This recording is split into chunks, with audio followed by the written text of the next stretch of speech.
Lanjut dengan sesi berikutnya, masuk pada bagian tahapan pengembangan dari RAD sendiri atau singkatan dari Rapid Application Development.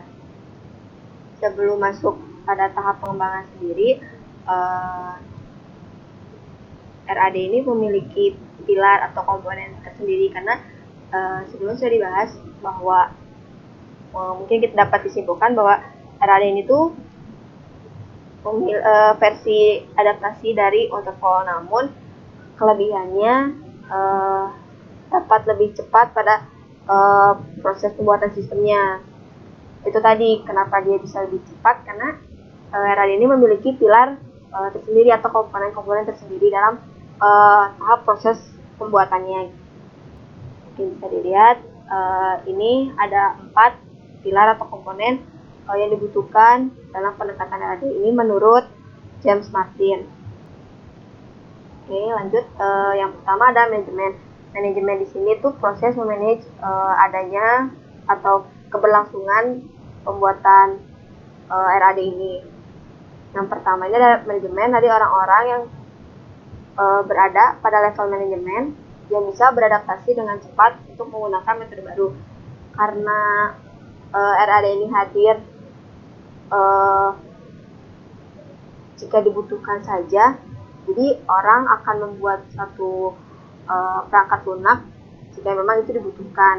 Dan untuk proses yang lebih cepatnya tadi, walaupun tahapnya seperti waterfall, selangkah demi selangkah, dia bisa lebih cepat karena di dalam proses manage tadi dia memiliki orang yang tepat pada level manajemen, dan dikasih situasi seperti apapun orang-orang ini akan paham gitu dengan metode yang akan digunakannya.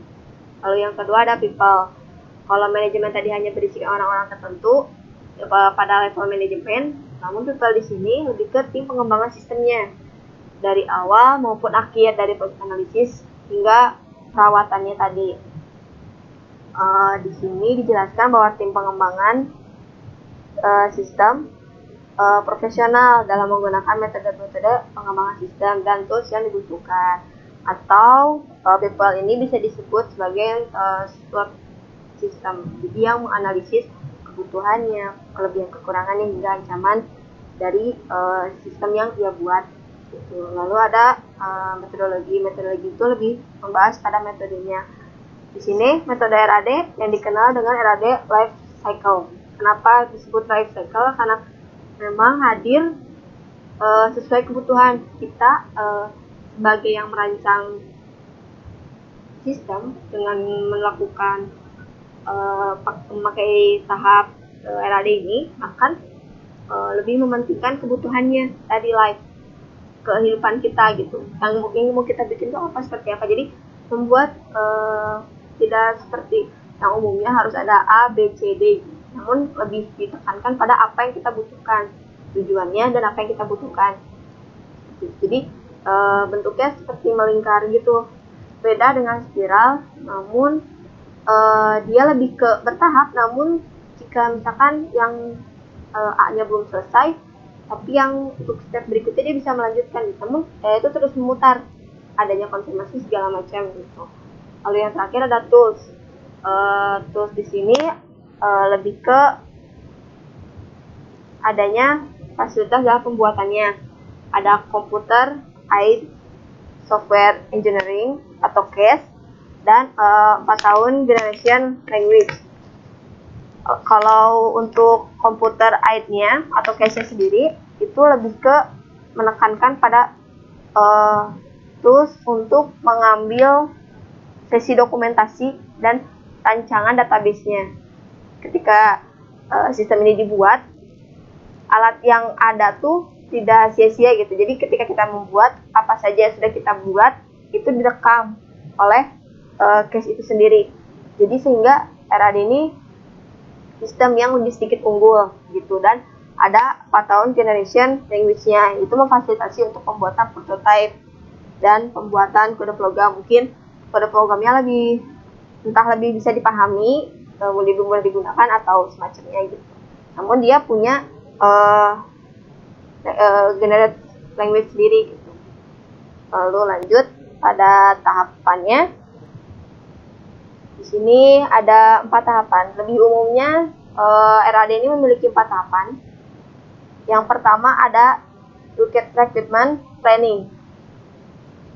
Recruitment planning di sini bisa dimaksudkan adanya proses identifikasi tujuan dan kebutuhan sistem serta perancangannya dengan melibatkan analis dan pengguna. Jadi pada recruitment planning sendiri balik ke tadi pilar bahwa dalam metodologinya bisa disebut dengan life cycle.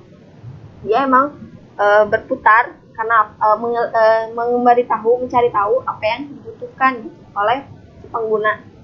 Jadi sistem ini dibuat karena untuk melihat gitu apa yang dibutuhkan, apa yang harus dirancang, kelebihan kekurangannya harus benar-benar kita lihat gitu, kita perhatikan baik-baik. Lalu yang kedua, di sini barulah masuk proses tahapan. Ketika di waterfall desain dia bisa, misalkan terus dalam tahap uji coba dia bisa merupakan satu kesatuan, namun di sini dia menjadi satu langkah. Pokoknya dalam satu langkah ini dia ada di mana menyediakan desain yang dimana ada prototipe-nya, terus akan dilakukan testing, terus dilakukan perbaikan, refine gitu kan.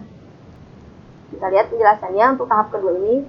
Dilakukannya yang pertama adanya fase desain sistem dan menyempurnakan sesuai kebutuhan. Ketika sudah desain si sistemnya sendiri, lalu disempurnakan sesuai yang pengguna inginkan gitu. Terus yang kedua, adanya perbaikan langsung yang diterapkan jika terdapat kesalahan dan ketidaksesuaian desain antara pengguna dan analis. Sudah disebutkan ini kenapa disebut sistem yang lebih unggul dari waterfall. Dia ketika memang tidak serap atau tidak sesuai, dia langsung diperbaiki oleh analis, tidak menunggu step by step tadi gitu. Dan yang ketiga, menggunakan kelompok pendukung keputusan sistem untuk membantu pengguna setuju pada desain. Ada satu tim lagi yang dibangun di mana ketika pengguna lebih ke mempermudah apa yang si pengguna inginkan gitu.